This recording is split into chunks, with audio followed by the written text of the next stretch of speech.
Ici, la voix de l'Amérique.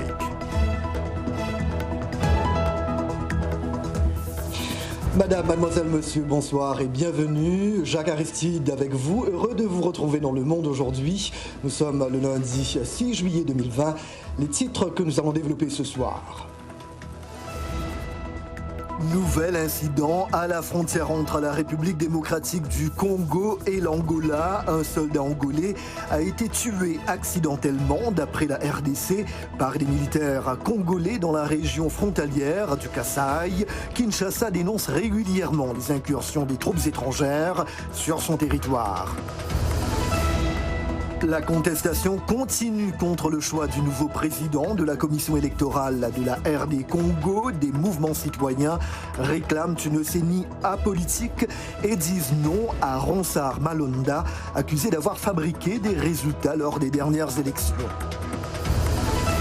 Au Cameroun, la capitale Yaoundé, secouée par une série d'explosions à la bombe depuis mi-juin dernier, dont une près du palais présidentiel. Les services de sécurité sont en alerte. La population vit dans la peur, mais pour l'heure, pas de commentaires du gouvernement.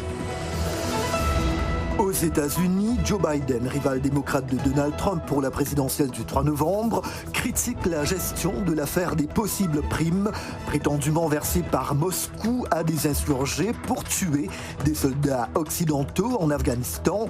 Le locataire de la Maison-Blanche a lui d'ores et déjà nié avoir été briefé sur ces allégations.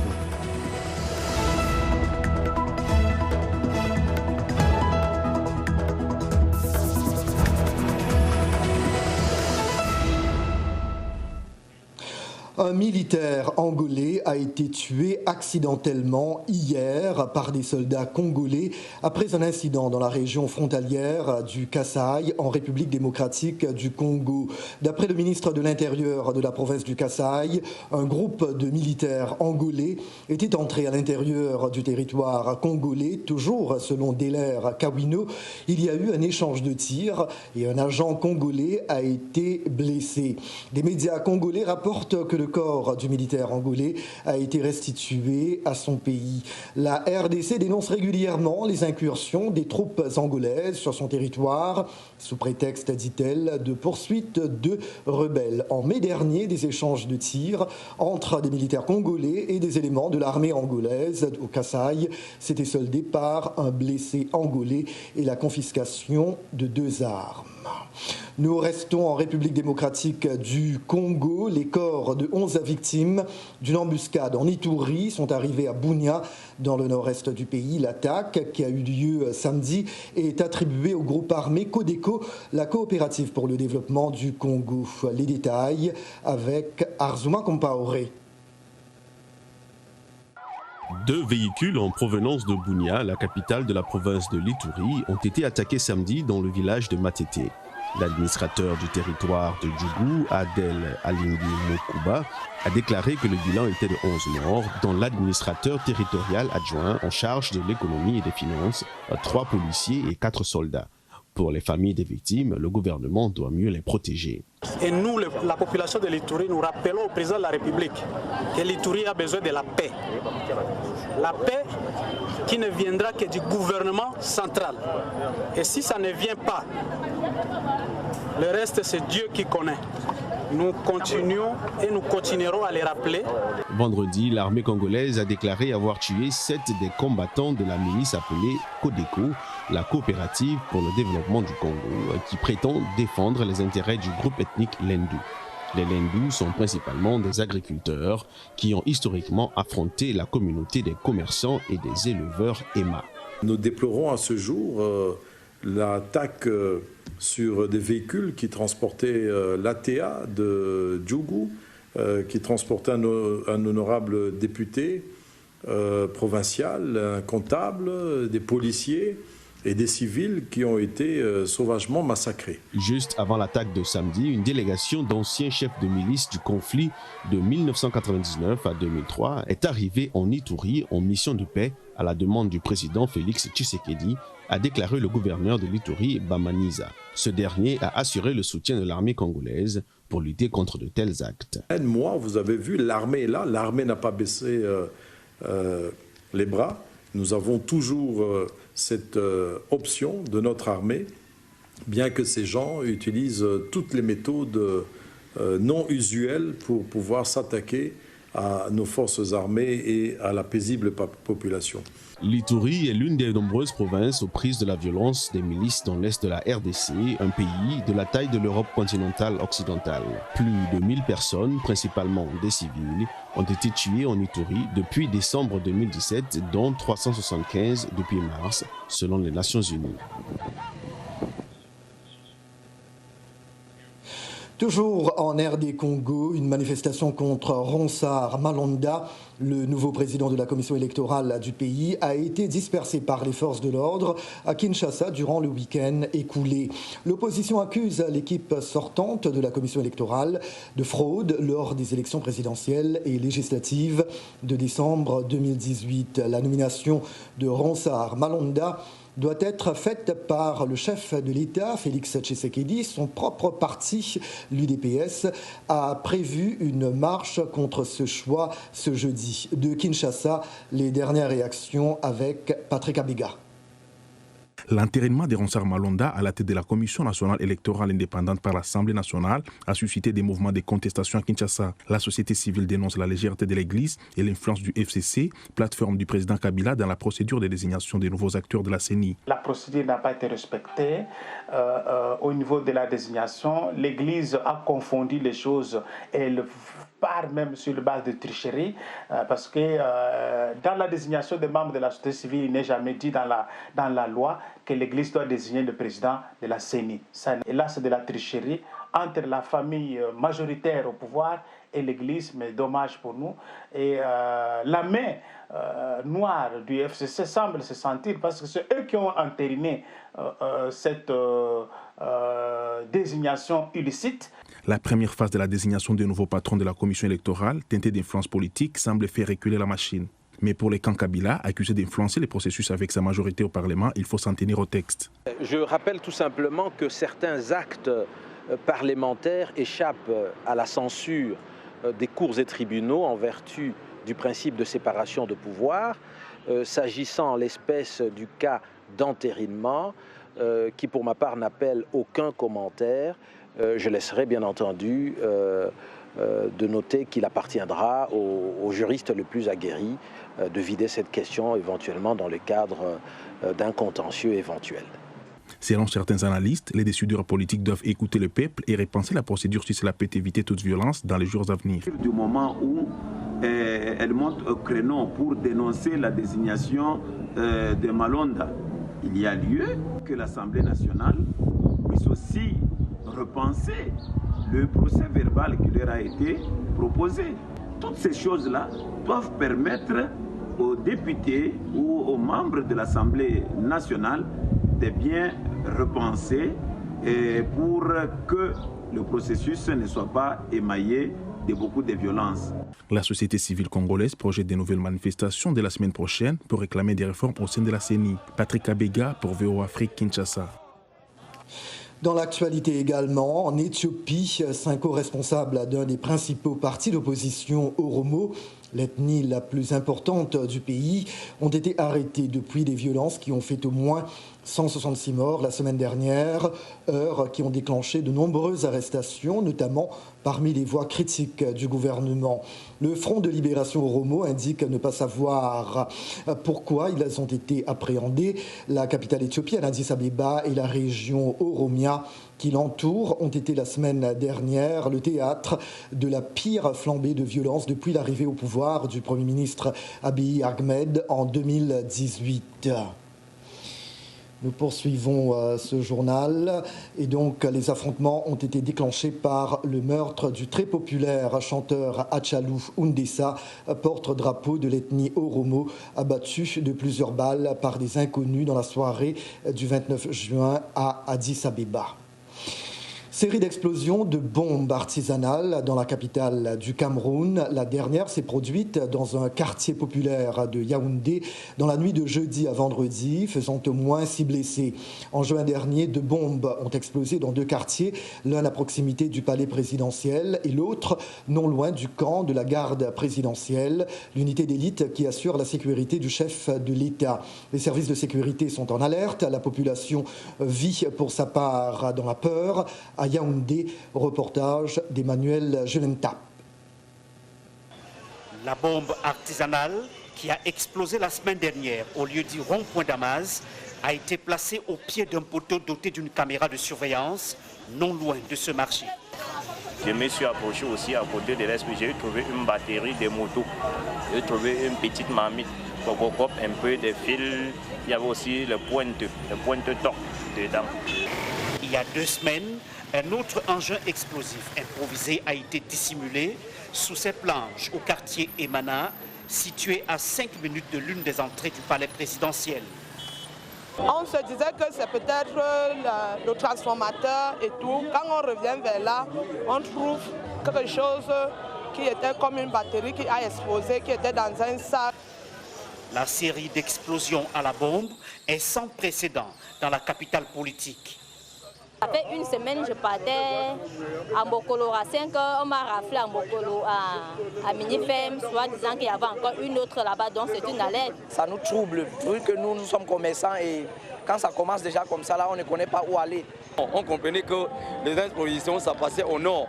Maintenant déjà, à ce que ça passe déjà ici à Yaoundé, nous sommes dépassés. Pour le moment, le gouvernement n'a fait aucune déclaration sur cette situation sécuritaire. Donc, je suis content que jusqu'à là, on attend l'enquête. Il ne faut pas aussi qu'on stigmatise une communauté. C'est bien qu'on fait des rafles souvent, mais que ce soit fait dans une manière professionnelle, juste pour avoir des informations.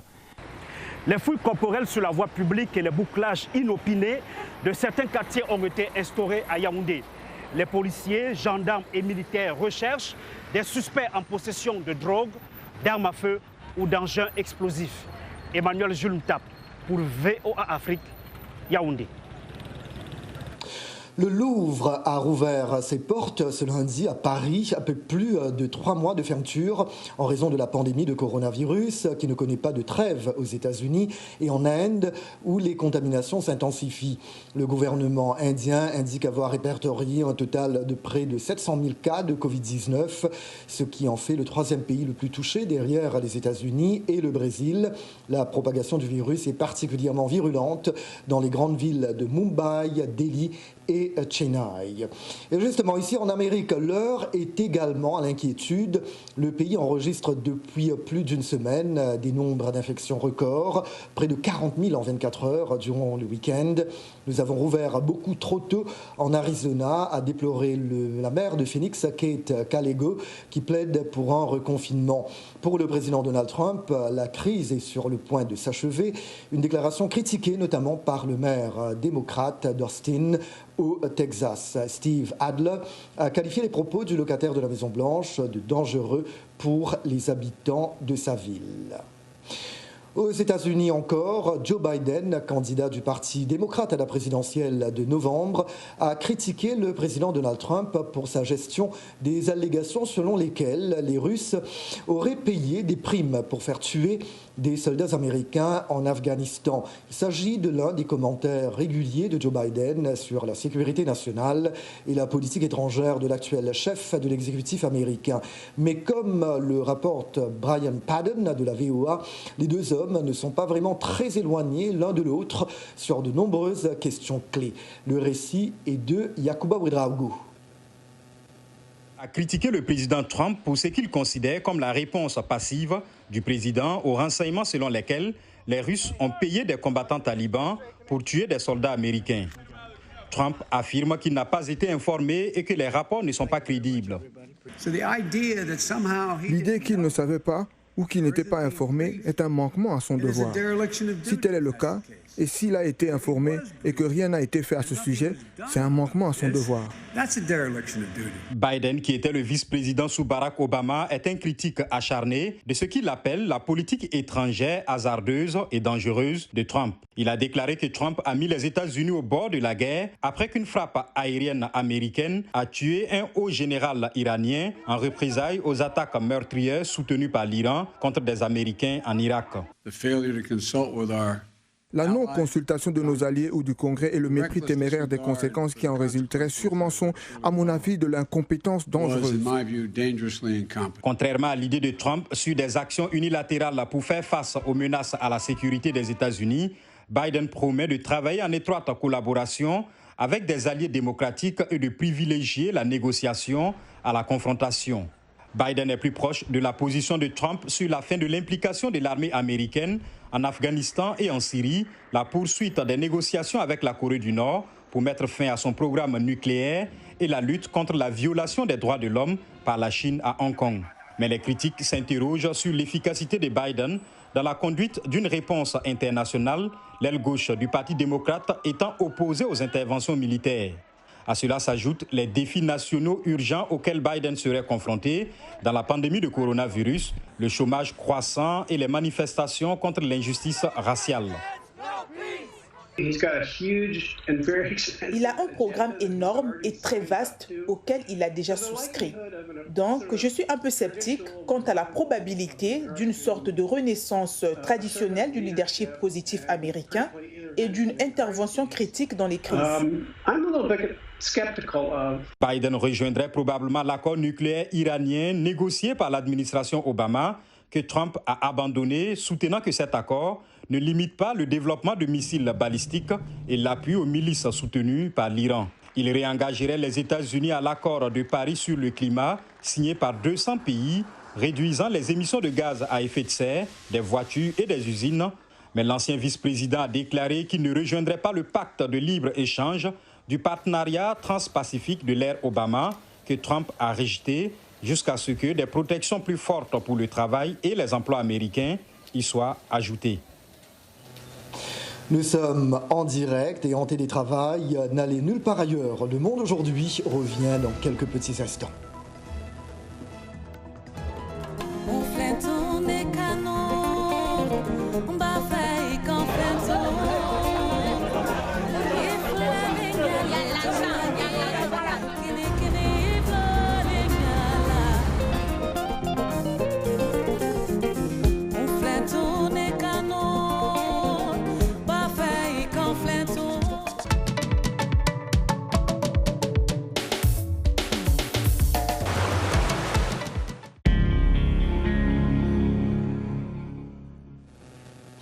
Merci d'être toujours avec nous dans Le Monde aujourd'hui, un programme de VOA Afrique. Il est fidèle au rendez-vous, comme chaque lundi. Arzouma Compaoré nous rejoint pour la rubrique Afrotech. Bonsoir Arzouma. Bonsoir Jacques et bonsoir à toutes et à tous. Bienvenue une fois de plus sur Afrotech. Aujourd'hui, nous allons en Tunisie pour rencontrer Samia Shelby. Elle est la fondatrice et en tout cas la gérante de NetInfo, qui est une école qui forme les jeunes Africains aux carrières de l'animation, de la 3D en particulier. Alors, Samia, NetInfo, c'est quoi? NetInfo, c'est une folie, c'est une aventure que j'ai eu l'idée de la lancer depuis 1999. On accepte des autodidactes, des gens qui ont la passion et qui veulent suivre un cursus. Donc, ils viennent, ils suivent le cursus. Et on a banalisé avec cette question de diplôme parce que ce qui compte à la fin, l'étudiant, il sort avec un portfolio. Il sort avec un film d'animation. S'il est rentré pour produire un film d'animation, il sort avec un film d'animation qui peut l'imposer sur le marché. Donc, on a les spécialités 3D orientées vers la visualisation architecturale, vers le design produit, vers les films d'animation, vers le gaming. Et quand on dit gaming, tout ce qui est 3D interactif, temps réel, donc la production VR, la production de mixed reality, extended reality. Samia, juste une anecdote, c'est dans les années 2000 effectivement que je découvre NetInfo. Je suis à l'époque un jeune étudiant et je cherche à faire de l'animation. Et dans mes recherches, je découvre justement Lui Lumière, La Fémis, Net Info. Je découvre une école qui forme, enfin c'était pas à l'époque, je pense, une école, c'était un institut ou quelque chose, c'était plus structuré, moins une école. Un training center, c'était. Voilà, c'était un training center, je pense, à l'époque, voilà, effectivement. Voilà, ça, et puis bon, oui, finalement, je suis allé en France et puis ensuite aux États-Unis ici, où j'ai terminé mes études en film d'animation. Quand aujourd'hui on pense industrie créative en Afrique, on peut pas s'empêcher de penser FESPACO au Burkina, Carthage aussi, mais la 3D, ce n'est pas vraiment quelque chose qui est justement vulgarisé à ce point. Qu'est-ce qu'il faut faire? Il faut réaliser des choses. Nous, on a monté un festival, le festival de la 3D, et c'était comme ça qu'on s'est rapproché du modèle de l'écosystème tunisien. Et dernièrement, ce qu'on a organisé avec Autodesk, et pour la première fois, 3D for Africa. 3D for Africa, on a réuni en ligne, donc avec nos partenaires africains, 6 pays africains. 6 pays africains, le Rwanda, le Mali, le Congo, le Togo, et la Tunisie évidemment, le Gabon aussi, et ses partenaires. Et ça, c'est le modèle collaboratif Sud-Sud qu'on a aimé mettre en place. Et c'était la première et chaque partenaire, il a drainé, et c'est comme ça qu'on pourra vulgariser. Si on peut, nous, donc, on a essayé d'impacter la Tunisie. Et aujourd'hui, les Tunisiens, ils sont partout dans la 3D. On a impacté les Marocains. Les premiers Marocains, on les connaît dans la 3D. Maintenant, donc, on a des références partout en Afrique, dans plus de 15 pays africains. On a touché plus de 10 000 étudiants. Nos étudiants, aujourd'hui, ils sont les porteurs de projets. Nukima Studio, c'est le studio de jeux vidéo installé au Cameroun, donc à Douala. Donc, on a ces références qui sont nos ambassadeurs. Maintenant, l'impact. Donc, le modèle Net Info, via, comme tu as dit, l'événementiel, parce qu'on ne peut pas s'investir dans une telle innovation et on ne va pas faire du social et on ne va pas, comment dirais-je, provoquer tout l'écosystème. C'est à nous de militer pour que cette industrie, elle émane et elle s'explose en Afrique. Aujourd'hui, on n'est pas des producteurs de la technologie, certes, mais l'Afrique, aujourd'hui, elle peut se positionner comme étant un producteur de contenu digital à très haute valeur ajoutée. Et ça, c'est la position et c'est le moment, c'est notre place maintenant et on peut prendre notre place parce que nos contenus, notre histoire, c'est les Africains qui peuvent la raconter. Avec quoi? Avec les bons outils, avec la bonne réalisation. Ce qui manque aujourd'hui, c'est la réalisation, c'est la production. On ne manque pas d'histoire, on ne manque pas de talent, on ne manque pas d'inspiration. Parce qu'en Afrique, donc c'est encore vierge et le terrain, c'est le vôtre. N'attendez pas à quelqu'un d'autre qui soit le premier. Soyez la première à le faire.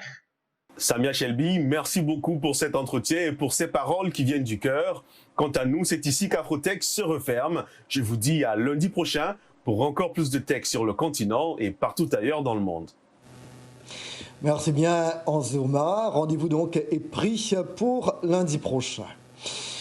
En Angola, l'interdiction de rassemblement imposée fin mars dernier par le gouvernement a plongé le domaine culturel dans l'incertitude et mis au chômage les artistes. Les maquis et les bars sont fermés, donc plus de divertissement, mais pas totalement, car certains Angolais ont eu l'opportunité pour se montrer très créatifs, à l'instar de cet entrepreneur local qui a créé une plateforme virtuelle à la fois rémunératrice pour les artistes et divertissante pour les téléspectateurs, comme nous le dit Thierry Kaoré.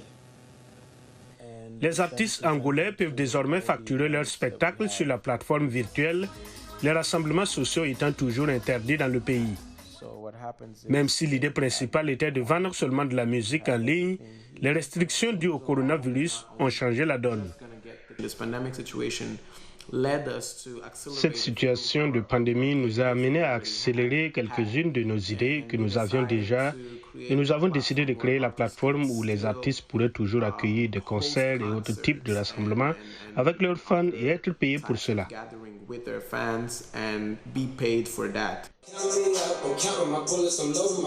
Le DJ local, populaire Rich Cheli, a été l'un des premiers à se lancer sur la plateforme après que ses revenus ont été réduits à zéro en raison du confinement.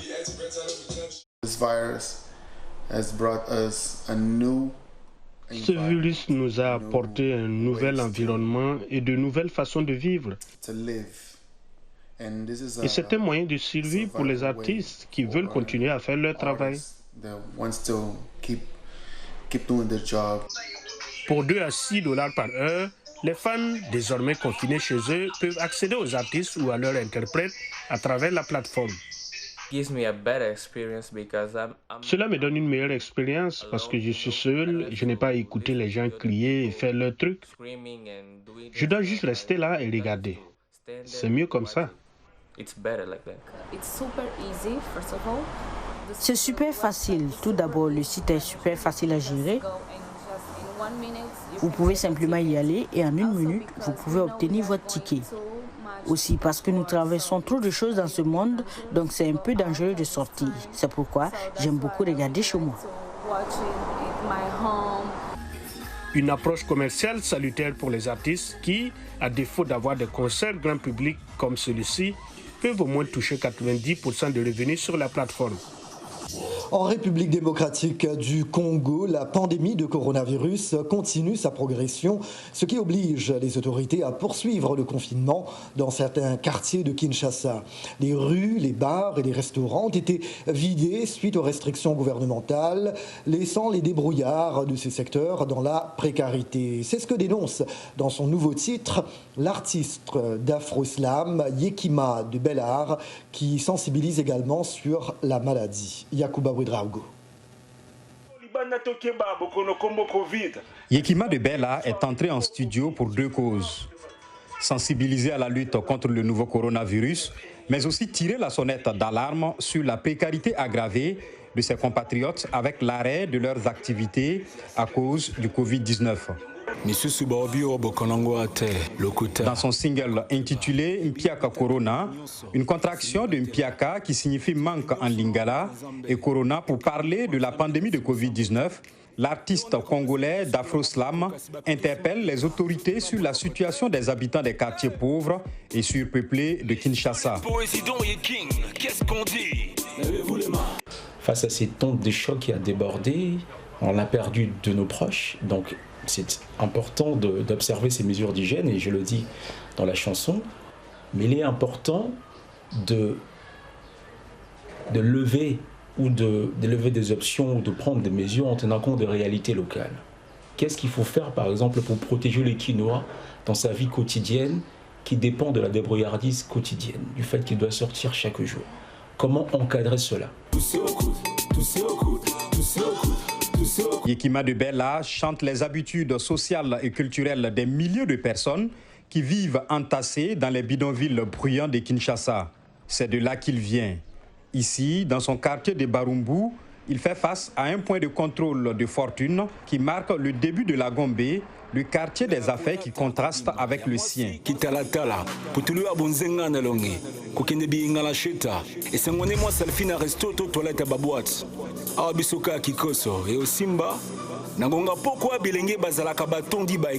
Dans le camp, c'est qu'il y a quand même 2 communes, 2 situations riveraines, elles le sont.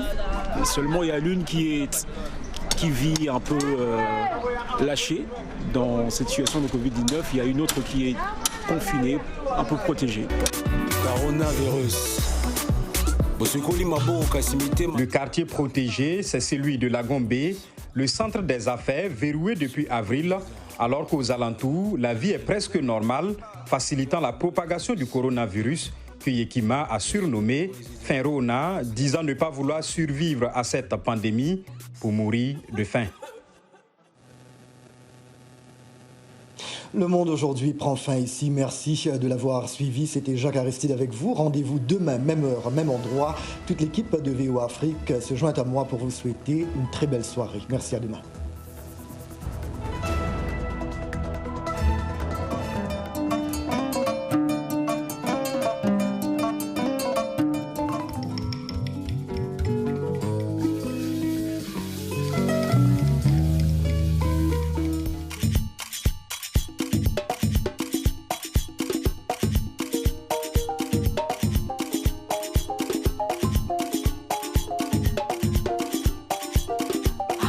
Mama.